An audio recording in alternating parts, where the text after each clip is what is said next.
Salah satu tanda keutamaan dari orang-orang soleh di zaman dahulu adalah mereka ikhtiarnya secukupnya, tapi kemudian rezekinya berlimpah penuh berkah. Nah, saya ingin mengajak Anda semuanya untuk jalan-jalan sedikit ke Saudi Arabia. Jadi kalau saya lagi ada di sana, teman-teman, saya tuh melihat orang Arab itu dibilang rajin, enggak. Kemudian hidupnya santai. Kemudian kerjanya juga berangkatnya itu bisa jam 10, setengah 11, baru pada berangkat ke kantor, itu pun santai. Intinya, ya mereka kerjanya biasa-biasa saja, jam 4, jam 5 udah ada di rumah, udah pulang dari kantor, menghabiskan waktu dengan keluarga. Itulah orang-orang Saudi gitu loh. Tapi Masya Allah teman-teman, walaupun kerjanya santai, rumahnya mewah, mobilnya mewah dan banyak, uangnya juga banyak, emasnya di mana-mana, Masya Allah. Kenapa bisa seperti itu? Sampai kemudian saya melihat salah satu kuncinya adalah ketika azan berkumandang, seluruh toko tutup dan mereka bergegas menuju ke masjid. Ya, mereka nggak peduli ada customer atau tidak. Yang jelas mereka langsung menutup pintunya ya, dan kemudian customernya pada sadar diri juga, mereka langsung keluar dari toko dan mereka tidak takut kehilangan rezeki. Ya, dan ternyata itu kuncinya. Orang-orang Saudi, mereka mengutamakan kewajiban kepada Allah di atas segala-galanya. Dan tentu kita pernah mendengar sebuah kalimat yang pernah diucapkan oleh Nabi Muhammad SAW.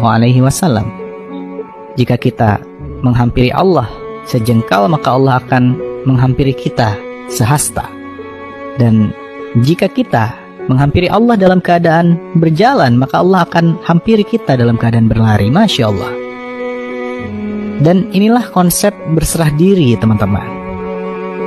Jadi kita itu ciptaan siapa sih? Ciptaan Allah.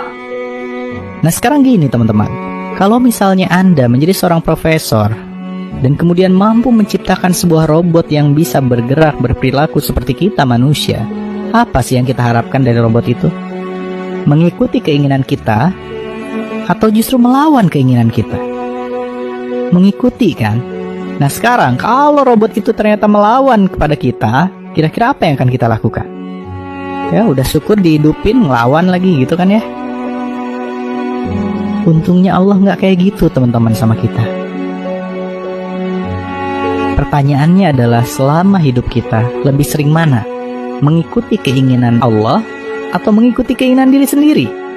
Coba kalau sikap Allah seperti sikap kita kepada robot tadi, mati kita semua, di switch off ya kan.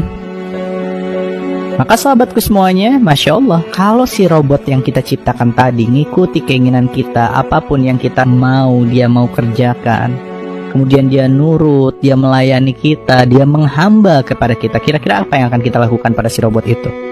Wah, pasti kita sayang berkali-kali lipat pada robot itu, betul tidak? Nah, maka salah satu kunci agar berlimpah rezeki adalah hidup kita harus berserah pada Allah. Maksudnya apa? Ketika Allah berikan kita masalah, ya harusnya kita terima. Selama ini apa? Yang kita lakukan adalah kita melawan sama Allah. Kita bilang, ya Allah, salah saya apa? Kenapa kau berikan ini? Kan gitu ya. So, mulai sekarang terima semua yang Allah berikan kepada kita. Dan ingat teman-teman, jika seorang ibu cintanya luar biasa kepada anaknya, sedangkan ibu adalah dia yang melahirkan dan mengandung kita sebagai anaknya, cintanya luar biasa pada anaknya. Nah maka sekarang bayangkan, ini Allah yang bukan mengandung dan melahirkan kita, tapi Allah menciptakan kita dengan sepenuh cinta dan kasih sayang, yang senantiasa memberikan kita rezeki setiap hari, setiap saat. Maka cinta Allah kepada kita, Masya Allah, melebihi cinta jutaan ibu kepada anaknya, Masya Allah.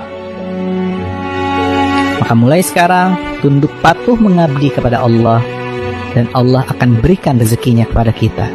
Seperti yang Allah sampaikan di dalam Al-Quran, barang siapa bertakwa kepada Allah, niscaya Allah akan mengadakan baginya jalan keluar dan memberinya rezeki dari arah yang tiada pernah disangka-sangkanya.